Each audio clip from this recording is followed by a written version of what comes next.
I am going to create an environment that is so toxic. Stellaris Developer Diary 265 has dropped, and today we get to have a sneak peek at some of the artwork, specifically the clothing, but also a whole host of the different portraits. Yes, we are going to get to see what the new machine portrait looks like if you buy the Stellaris Toxoids Species Pack, along with all of the different portraits, or at least a whole lot of the different portraits we're going to be getting, and quite interestingly, the new clothing choices that come unique to this species pack.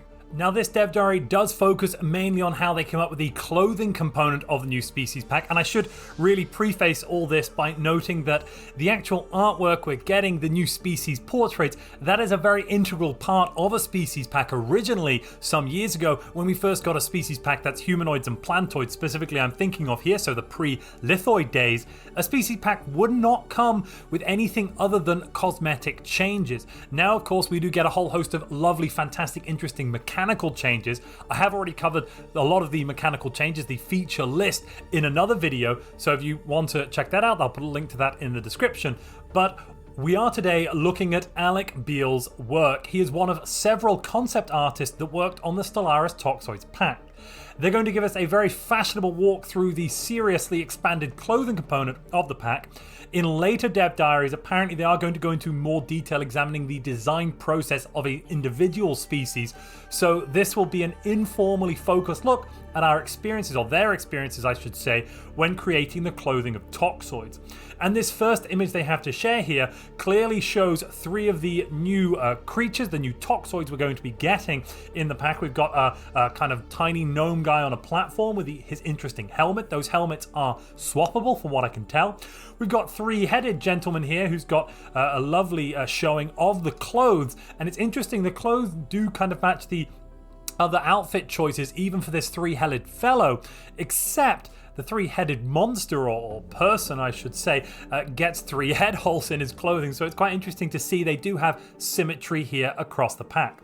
Behind them as well, on the back left, you can actually see the new machine portrait. If you see it moving, which I think we will get to do later on, you'll see that it is quite creepy and quite very much in the uncanny valley, or at least that's my opinion there anyway. Starting off with a quick history of toxoids. At the end of their visual development process, the designers found themselves with a diverse array of species for the toxoid pack.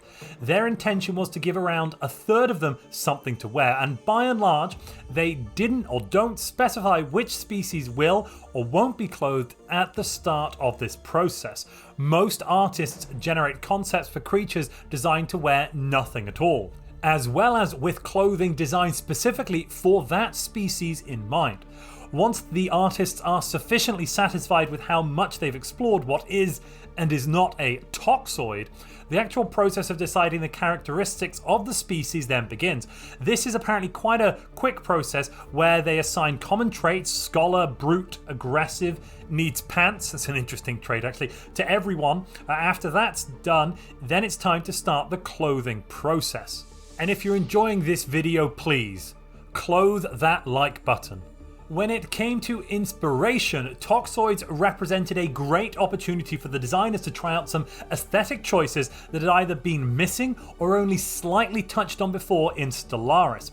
Apparently it did also represent a recurring challenge. How do we create a species of spacefaring civilizations that maybe aren't so neat and tidy without making them look like a bunch of post-apocalyptic hitchhikers? Yeah, I can see that being quite a bit of a challenge actually for the art team. In the end, they vaguely defined three broad areas of inspiration: high-tech survivalism, wasteland toxpunk, and protective fashion. And I definitely must say, having seen the species pack and seen the different details, that is very clear actually in the general design of what we see here. And also, while they drew from each, they decided to avoid the wasteland aesthetic since it clashed the most with their sci-fi settings. It's a little bit close to kind of the remnant kind of relic world feeling there, I would say, and that's possibly why they left it out. and then they found their style. After the previous stuff they've done, they at that point felt comfortable with having both a unique style while also ensuring that it fits well into the grander scheme of the Stellaris landscape. For the Toxoids pack, the artist specifically wanted to reference some of the great work done on the ships in the clothing that they designed. Another decision made early on was in keeping with the visual and narrative theme that roles like scientist and general should have a decidedly more roughed up appearance. After all, Toxoids aren't afraid to get their numerous hands dirty, and we can see here from the art pictured there are some design choices or ideal traits on the right. Rulers have big shoulder pads, top heavy, mother of pearl, hanging elements apparently, governors, shoulder pads, robes and capes, hanging elements still but less fancy than a ruler. Scientists, it should be some sort of field outfit, maybe a protective suit, pouches and utility belts. Avoid science lab outfits. General, armored field uniforms, less ceremonial and more worn than an admiral, looking for kind of exosuit and chemical cables vibe. And finally, admiral is ceremonial, ornamental, though definitely similar to a general. I must admit here, this is an important point I should now make, which is that I hadn't really realized when you first choose the initial ruler and the clothes they wear in the start screen, you're actually really choosing what type of pop that ruler came from. You're choosing whether they were a governor or if they were a scientist or an admiral before they became the ruler of your empire. Though of course there is, I would assume from this, generally ruler clothes. That's quite an interesting kind of point to make, I think, because I had definitely not realized that until now, but after seeing this, after seeing the design choices, it does make a lot of sense. And if you're in need of any of the other Stellaris DLC, or you'd actually like to buy the base game itself, it is currently on sale from now until the 12th of September on Humble Bundle. You can get up to 75% off Stellaris and up to 50% off selected other DLC, and by following the affiliate link down below in the description, you can help to support this channel. But then of course they did have to make it all unique. What is so special about this, they asked themselves. You say, between rounds of caravan slots.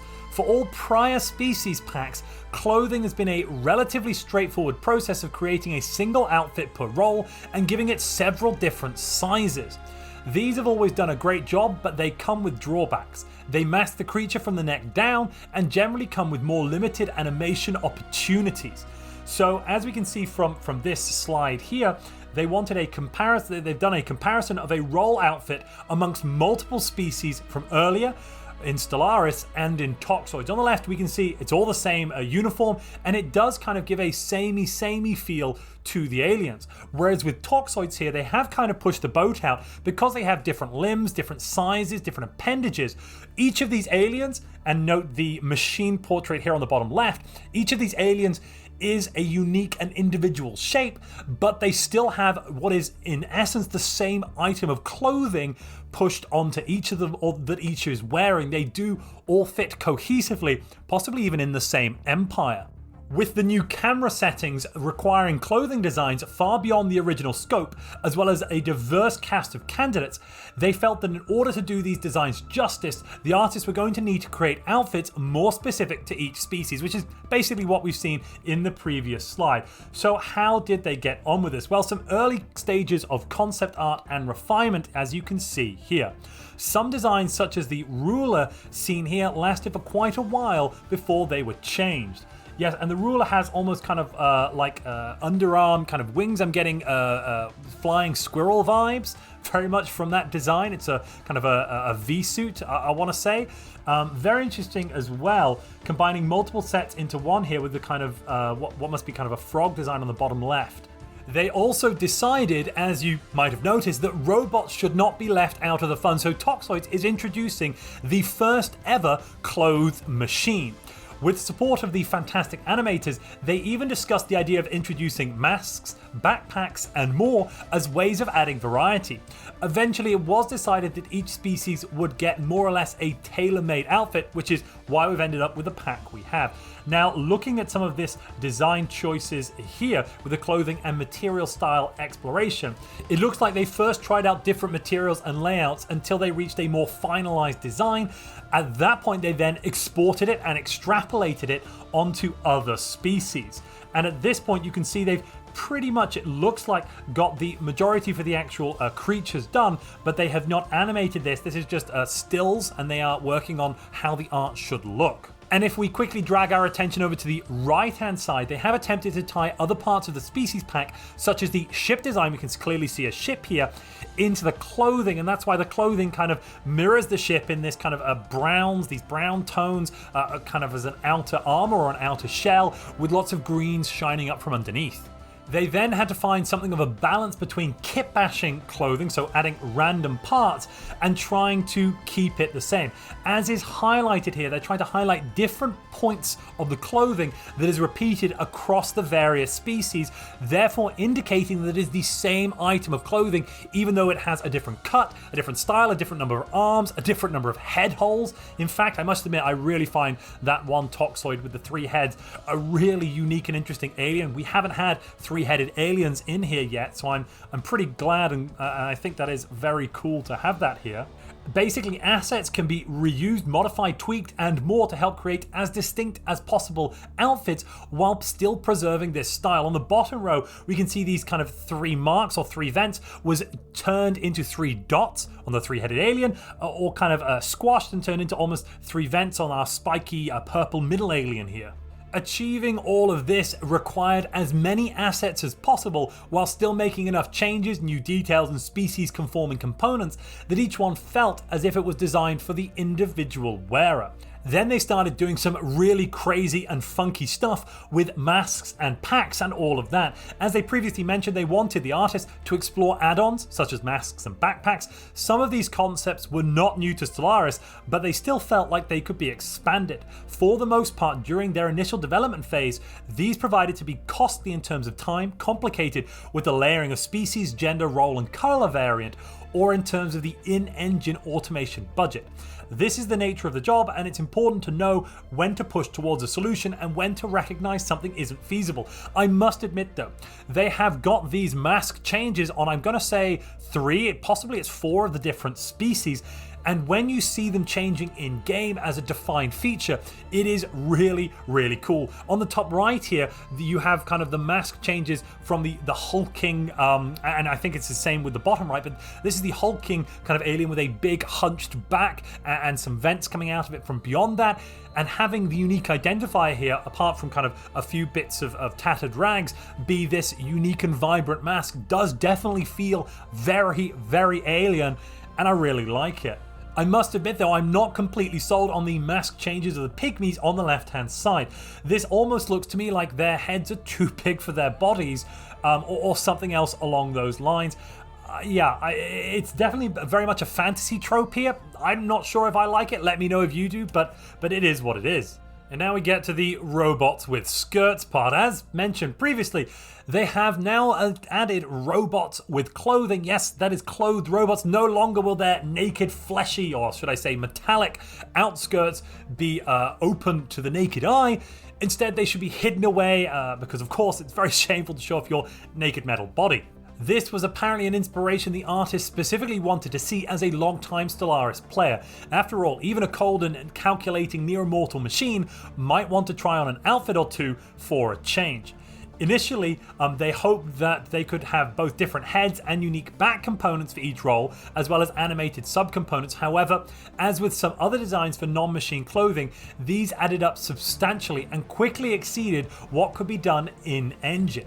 Eventually, it was settled on using different heads as well as specific back components for the ruler. And if you watch these machines move, they move in such an uncanny and I have to say unpleasant way. It's so machine. This is the creepiest machine pop that I think we've ever seen in the game, especially because it's got clothing. Now, it doesn't have a very biological head. The head is definitely not, but the way the arms and the fingers hold themselves and move as it's animated in game, goodness gracious me, uncanny valley a lot. Now, the head here changes, the clothes change. I almost wish, given and seeing these machine clothes, we could have clothes on other machine portraits as well. I think, in my headcanon at least, this is kind of showing that the machines, whilst programmed by their biological betters, biological superiors, interiors did of course start off their immortal lives wearing clothes at the behest of the biologicals, and when they either became free because the biologicals died off, went away, became subservient to them, whatever, but they kept this vestige of their past life without even thinking about it. They never really questioned why they were wearing clothing because they've been programmed to do so, and just continued doing it. I think that's quite a funny little idiosyncrasy to have that on a machine, and I definitely really like it. But what do you think about the new machine portraits? What do you think about all of the new clothing, all of the artwork coming in Stellaris Toxoids? Let me know down in the comments below. So once all of the designs and rendering is done, the next step for the artist is to bring the damn thing to life. This means they have to separate and export the files out for animation. Breaking down and cleaning up each separate layer can apparently take quite a while, and actually I can imagine it probably takes a long while. Across all of the species, there's around 150 to 200 total assets just for the clothing alone. Separating these for animation can also be quite a finicky process, or a finicky process even, depending on the complexity of the costume. The method used requires all assets to line up with one another, since they will have to be layered over the original character. And additional components, such as the cape for a governor, need to also fit in a space unfilled by anything else. Below is a GIF showcasing how this works across the entire set. And when I say below, I mean you've been watching it on screen right now. Also noted here is that they have not shown the dozens of stray pixels that had to be hunted down during the cleanup. Next is the animation, which apparently deserves its own dev diary for all the effort and complexity that it entails. But for now, the artists would like to shout out the amazing animators Hannah and Mota for all the work they've done on this and everything else for Toxoids. For the clothing, assets just shown being broken apart are reconstructed and layered in a 3D program by Maya in our case. Here's an example of what that looks like outside of the normal in-game Stellaris view. And what you can see here is the robot being reconstructed in Maya. Then extensive work is done rigging and preparing the 2D images to actually be able to warp and bend in a way to help simulate more fluid animations. This can take a variety of forms, such as creating nodes where fabric and banners can bend to areas where the 2D art will stretch and pull during animation. This is also where the animation budget I mentioned before rears its ugly head. If not sensible head, apparently. All the points of articulation you see add up quite fast when you also include the character beneath the clothes. And as you can see from the moving images here, the art can apparently take quite a beating in the process of being rigged for animation. Got a bit of a giggity thing going on. Giggity giggity, giggity goo. Stick around. Further complicating everything is the need for the clothing to work with some pretty dynamic animations for the characters. Luckily, the animation team is apparently amazing and was able to pinpoint any clothing that may have needed to be removed before this part of the process began. Originally, there were many more hanging banners than is currently seen with the final designs. And the lovely, or quite interesting titling for this piece here is, you've heard of T-pose and A-pose. Well, have you ever heard of "you want how much for those alloys" pose?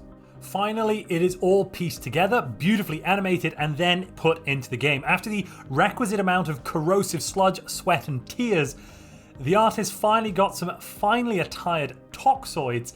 Minor tweaks aside, at this point, the work is then done.